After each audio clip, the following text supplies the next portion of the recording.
ಇವತ್ತು ಹಿಂದೂ ಧರ್ಮ ಹಿಂದೂ ಧರ್ಮ ಹಿಂದೂ ಧರ್ಮ ಅಂತ ಬಾಯಿ ಬಡ್ಕೊಂತೀವಲ್ಲ, ದಲಿತರನ್ನ ಮನೆಯೊಳಗೆ ಬಿಟ್ಕೊಳ್ದೇ ಇರೋ ಯಾವ ಧರ್ಮ ಸರ್ ಅದು? ಓದಿದ್ರು ಹೆಂಗ್ ಓದಿದ್ರು ಅಂದ್ರೆ 140 ಕೋಟಿ ಭಾರತೀಯರು ಓದೋ ಸಂವಿಧಾನ ಬರೆಯೋವರೆಗೂ ಓದಿದ್ರು. ಇದು ಬಾಬಾ ಸಾಹೇಬ್ ಅಂಬೇಡ್ಕರ್ ಅವರ ಈ ದೇಶಕ್ಕೆ ಕೊಟ್ಟ ಕೊಡುಗೆ. ಎಷ್ಟೋ ಜನ ಮೇಲ್ವರ್ಗದವರು ದಲಿತರನ್ನ ಮನೆ ಒಳಕ್ಕೆ ಬಿಟ್ಕೊಳ್ತಾ ಇರ್ಲಿಲ್ಲ. ಆದ್ರೆ ದಲಿತರು ನನ್ನ ಮನಸ್ಸಲ್ಲಿದ್ದಾರೆ, ಅದಕ್ಕೆ ನಿಮ್ ಮನೆಯಲ್ಲಿ ಬಂದು ಕುತ್ಕೊಂಡು ಕಷ್ಟ ಕೇಳ್ತಾ ಇದ್ದೀನಿ. ಬಾಬಾ ಸಾಹೇಬ್ ಅಂಬೇಡ್ಕರ್ಗೆ, ಬಾಬಾ ಸಾಹೇಬ್ ಅಂಬೇಡ್ಕರ್ಗೆ. ಇವತ್ತೊಂದು 5 ನಿಮಿಷದ ಭಾಷಣ ದಯವಿಟ್ಟು ಕೇಳಿಸ್ಕೋಬೇಕು. ತುಂಬಾ ಜನ ಇದನ್ನ ಓದಿರ್ಲಿಕ್ಕಿಲ್ಲ. ಬಾಬಾ ಸಾಹೇಬ್ ಅಂಬೇಡ್ಕರ್ ಅವರು 1935-36ರಲ್ಲಿ ವೇಟಿಂಗ್ ಫಾರ್ ದ ವೀಸಾ ಅಂತ ಹೆಡ್ಡಿಂಗ್ ಅಲ್ಲಿ ಒಂದು 20 ಪೇಜ್ ಅಲ್ಲಿ ಅವರು ಹ್ಯಾಂಡ್ ರಿಟನ್ ಅಲ್ಲಿ ಬರೀತಾರೆ. ಆದ್ರೆ ಅದು ಯಾರು ಪಬ್ಲಿಷ್ ಮಾಡಿರಲ್ಲ. 35-36 ಅಲ್ಲಿ ಅವರ ಹ್ಯಾಂಡ್ ರಿಟನ್ ಅಲ್ಲಿ ವೇಟಿಂಗ್ ಫಾರ್ ವೀಸಾ ಅಂತ ಅವರ ಅನುಭವಗಳನ್ನ ಬರೀತಾರೆ. ಅದು 1990ರಲ್ಲಿ ಬಾಂಬೆಯ ಪೀಪಲ್ ಎಜುಕೇಶನ್ ಸೊಸೈಟಿ ಪಬ್ಲಿಷ್ ಮಾಡುತ್ತೆ.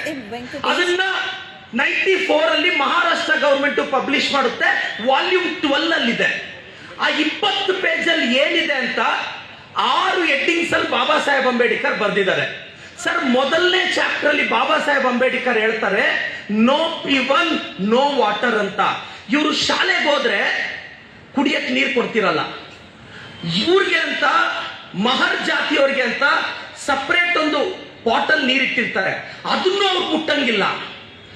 P1 ಬಂದು ಅದನ್ನ ಸುರಿದ್ರೆ ಅದ್ರಲ್ಲಿ ನೀರು ಕುಡಿಬೇಕಾಗಿತ್ತು.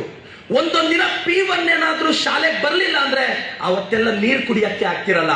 ಮೊದಲನೇ ಚಾಪ್ಟರ್ ಅಲ್ಲಿ ಹೇಳ್ತಾರೆ ನೋ P1 ನೋ ವಾಟರ್ ಅಂತ.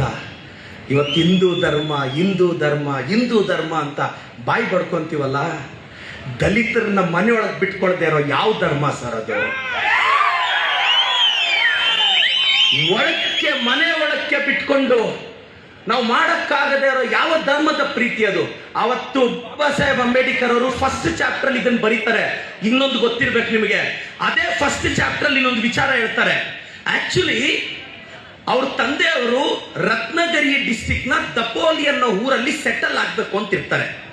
ರಿಟೈರ್ಡ್ ಆದ್ಮೇಲೆ ಅವ್ರ ತಂದೆಯವರು ಏನ್ ಮಾಡ್ತಾರೆ, ರತ್ನಗಿರಿ ಡಿಸ್ಟ್ರಿಕ್ಟ್ ದಪೋಲಿ ಬೇಡ, ಸತಾರಾ ಡಿಸ್ಟ್ರಿಕ್ಟ್ ಅಲ್ಲಿ ಹೋಗಿ ಸೆಟ್ಲ್ ಆಗೋಣ ಅಂತ ಸತಾರಾ ಡಿಸ್ಟ್ರಿಕ್ಟ್ ಅಲ್ಲಿ ಹೋಗಿ ಸೆಟ್ಲ್ ಆಗ್ತಾರೆ. ಸತಾರಾ ಡಿಸ್ಟ್ರಿಕ್ಟ್ ಅಲ್ಲಿ ಹೋಗಿ ಸೆಟ್ಲ್ ಆಗ್ತಾರೆ. ಅವ್ರು ರಿಟೈರ್ಡ್ ಆಗಿ ಹೋಗಿರ್ತಾರೆ ಅವ್ರ ತಂದೆಯವರು.